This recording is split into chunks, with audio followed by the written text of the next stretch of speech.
A race against time. Teams scramble to find earthquake survivors in Turkey and Syria. I'm in Taipei, where Taiwan and Germany have just announced a record year for trade. Chain restaurants raise wages and a shortage of workers. Plus, North Korea shows off its missile arsenal and a potential successor for Kim Jong-un.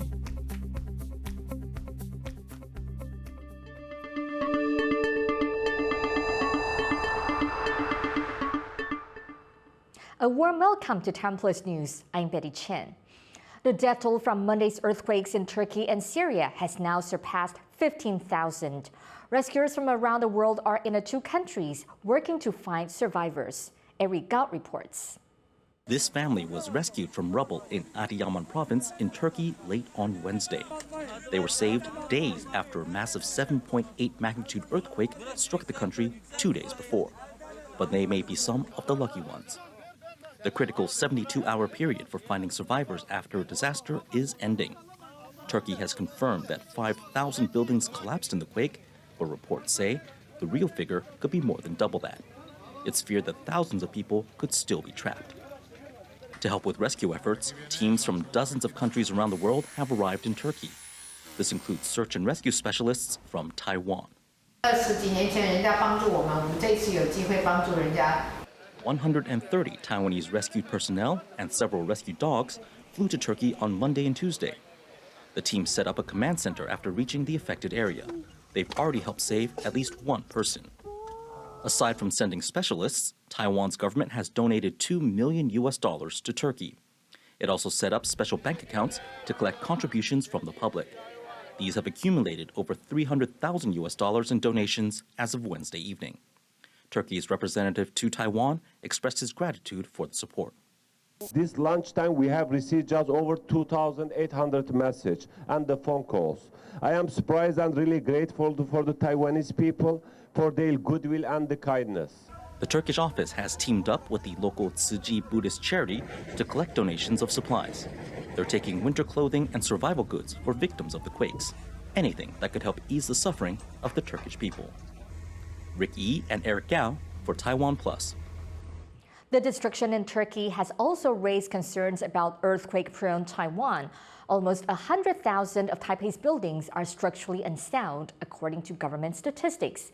Many are now asking whether the process of renovating old buildings is too complex. Sally Jensen reports. There are almost 230,000 buildings in Taipei City, and around 90% of these are over 30 years old. That percentage is increasing. The city's government says that 98,000 of these older buildings are unstable. If a large earthquake were to strike Taipei, Taiwan's Interior Ministry says about 4,000 buildings could collapse. This could affect a large portion of the city's population. The prospect has many locals worried. 住了40多年了，地板有一点裂了，对不对？如果是在大地震的话，一定会垮掉了。 Taiwan is no stranger to destructive earthquakes, and the country's buildings have taken a beating in the past. 50,000 toppled in the Gigi earthquake of 1999. That quake killed 2,400 people.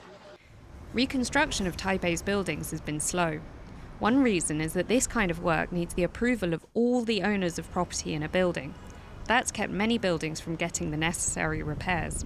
当然，我家的更多更老哈，我家已经60年了，可是我们那里已经说了3、4次，只有2位，40几户只有2户不要就不行了。 The Building Administration Office says it's trying to speed up the process of renovating structurally unsound buildings. 老旧建筑大概普遍耐震能力都不足了。那对于这个30年以上这种老旧房屋，其实我们是鼓励市民先行做一个耐震能力的评估。 Some advocates say these assessments should be mandatory for old buildings. 台湾其实不光台北市应该要来做一个强制性的全面的建筑的普查，不是所有的方案都是要透过重建解决，是有些方式只是透过你的整建维护或是结构补强的方式。 Authorities say construction has been slowed by labour shortages and the changing cost of raw materials. Taipei's new mayor Jiang Wan'an promised during his campaign to lower the bar for approving renovations. But with strong earthquakes likely at any moment, many people's lives and homes are at risk until reconstruction work can get off the ground. Damon Lin and Sally Jensen for TaiwanPlus. Taiwan's top pandemic response task force is preparing to ease the country's indoor mask mandate. 因为疫情可控，那我们也要逐渐迈向这个正常的生活。在这样的政策方向之下，那我们就宣布这个第二阶段的口罩的这个松绑措施。那如果疫情稳定的情况之下，我们从2月20号，那会实施这个口罩这个通案性的规定。 At that time, masks will only be required on public transport and in hospitals. Masks are still recommended at crowded venues, but not mandatory. People with respiratory conditions and senior citizens are also encouraged to keep their masks on. Regulations for schools will be discussed when the winter break ends in early March. Taiwan's ruling party says it will introduce new rules to ensure the academic integrity of candidates for next year's elections. The Democratic Progressive Party, or DPP, says candidates will need to have their thesis checked for plagiarism. The rules will apply to anyone registering for its presidential and legislative primaries next year.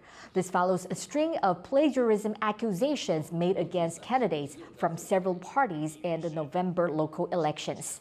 The DPP's Lin Zhijian was forced to withdraw from a key mayoral race after both his master's degrees were revoked for academic plagiarism. The party says the scandal was one of the major reasons for its losses in last year's polls. One of the chief architects of the war in Iraq has been given a presidential honor for his contribution to U.S.-Taiwan relations. Paul Wolfowitz was awarded the Order of Brilliant Star with Grand Cordon by President Tsai Ing-wen on Wednesday. The former World Bank head led the U.S.-Taiwan Business Council from 2008 to 2018. He says preserving freedom in Taiwan is of historical importance. At the end of the day, Taiwan's strength and survival depend on a prosperous economy and not just a resilient people. You have both now, and we are here to try to help you continue that. Germany's trade office in Taiwan says business between the two countries hit record highs in 2022 and that firms are happy with how business has been going. But with a number of geopolitical challenges on the horizon, some are slightly more wary about the future. Stash Butler has more. The German trade office in Taipei has just released its survey of the more than 250 German companies operating in Taiwan, and the result? Business is booming. Trade between Germany and Taiwan reached $23 billion last year, a record high. And among German firms operating in Taipei, over 70% said they were satisfied with their business performances. That's another record. And of course, it was a strong focus of the Taiwanese economy on semiconductor machinery, exactly the industries where our German industry is very strong, delivers components and materials to the Taiwanese industries. But slower growth and geopolitical tensions make the future more uncertain. 2022 was a particularly volatile year for Taiwan's relations with its neighbour, China, which claims Taiwan as part of its territory. After US House Speaker Nancy Pelosi made a historic visit to Taipei in August, Beijing launched live-fire military exercises on all sides of Taiwan's main island. The German trade office says that disrupted the supply chains of almost a quarter of German firms, and more than half now say that tensions between China and Taiwan are a significant business challenge. But there's one even bigger factor weighing on bosses' minds: the trade dispute between China and the United States. The White House sees Beijing as an economic rival. US authorities have moved to cut off China's access to things like advanced semiconductors. In response, China's considering its own export bans. German firms worry about getting caught in the middle of that standoff. So I think if we look at it from the German perspective, you have China as the biggest trade partner, and you also have the US as the biggest source of its current account surplus. So basically, it's pretty much a destiny that German firms are actually worried that they would be caught in a crossfire between the US and China dispute. But despite talk of the US and China decoupling and worries about the effect that might have on global trade, business between the two economies is actually growing. New figures show that trade between the US and China grew to a record high of $691 billion last year. And businesses in Taiwan say they have reason to be optimistic. I think if we see the structure of the Taiwanese industry is heavily focused on really the future-oriented businesses, and semiconductor is only one example. Machinery, Taiwan is very strong, and of course we see also the energy transition picks up speed here in Taiwan. So this is also again a perfect match to the German knowledge and know-how, and we can build up great partnerships. Few people expect growth to match the giddy heights of 2021 when Taiwan's economy grew by more than 6%. But of the 250-odd German companies surveyed, more than 9 in 10 said they made the right choice to set up shop in Taiwan, even with all the diplomatic tussles of 2022. Stash Butler and Howard Dang in Taipei for TaiwanPlus. Taiwan's rate of inflation surpassed 3% in January, the highest level since July last year. Officials said the early Lunar New Year holiday drove prices higher, with increased demand for food and other services. Prices in Taiwan haven't risen as fast as in other countries, which are battling with soaring energy prices. But inflation in Taiwan did reach a 10-year high in 2022. Slow wage growth in Taiwan means inflation has been eating away at people's pay. Higher prices caused real wages in the country to fall over the first 11 months of last year. Chain restaurants in Taiwan are facing a shortage of workers as the food service industry makes a post-pandemic comeback. To try and fill thousands of vacant positions, many food and beverage outlets have begun raising wages and offering new benefits. John Van Trieste has the story. From cooks to cashiers, Taiwan's chain restaurants are on a hiring spree. A January survey by one job search website found around 130,000 vacant positions. That's 22% more than in January last year. 招募的正职人员就超过1000名，里面有乡里啊，有服务人员等等，所以我们很希望全国能够对于餐饮服务业有兴趣的好人才都能够踊跃加入。 But with so many options and a rising cost of living, these chains are finding they need to raise salaries to attract workers. McDonald's Taiwan is planning to raise wages across the board in March. Others are considering financial perks, like giving cash to new parents, a policy also meant to help boost Taiwan's low birth rate. 公司很重视人才的一个培养跟奖励，所以我们都很多的一些政策上面都会持续的推出。对于想要增产报国的同仁，我们第3胎的话，我们会有5万块的一个生育补助。Labor market watchers say higher pay will not just help attract workers, but also retain them. 提高薪资的话呢，才有办法让他们这个长久的留任而来减少这个所谓兼差人员的一个这个聘用，也就是说降低这个离职率，提高向心力跟这个忠诚度。 In January, job search platform Yes123 found that 94% of workers wanted to find a new job after the Lunar New Year. Now that the New Year is past, restaurants are hoping higher wages will bring some of these workers their way. Ethan Pan and John Van Trieste for TaiwanPlus. Coming up, one man and his bike are in Taiwan on their decade-spanning world tour. Details after the break.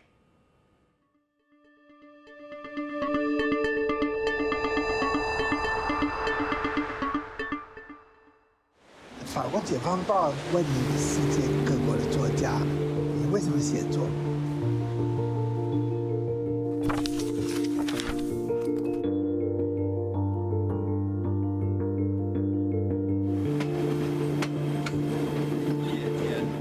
男子们总算在齐耳的短发下昂起。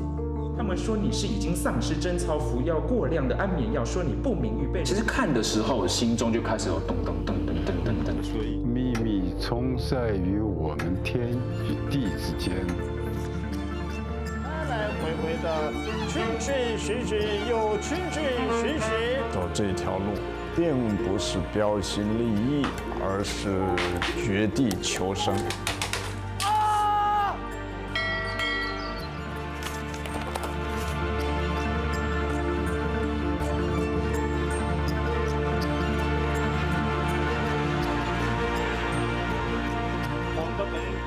西絕不會不是東西，而且看不懂的絕不是你一個。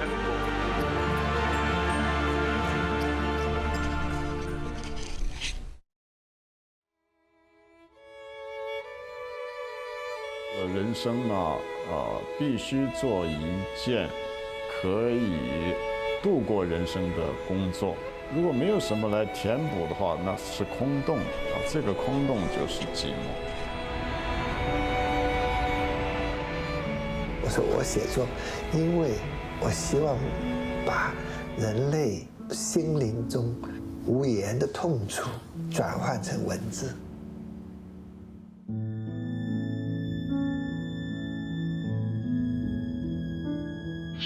The Inspired Island.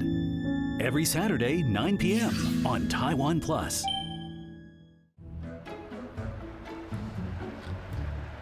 For more stories from here in Hengchun, Taiwan, and around the world, download the TaiwanPlus app.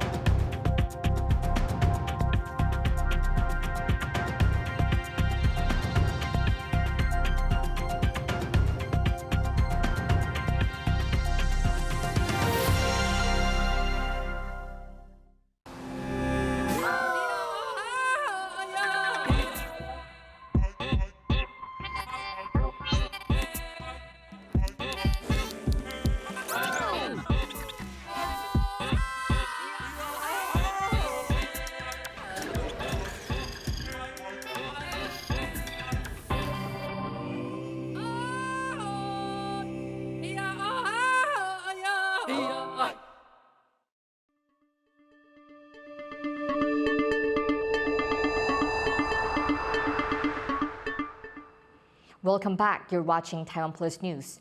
Ukraine's president has met with the leaders of France and Germany in Paris. President Volodymyr Zelensky said the two European nations could be, quote, game changers in his country's fight against Russia. He called on them to provide Ukraine with more modern planes and long-range weapons. This is only the second time Zelensky has left the country since Russia invaded nearly a year ago.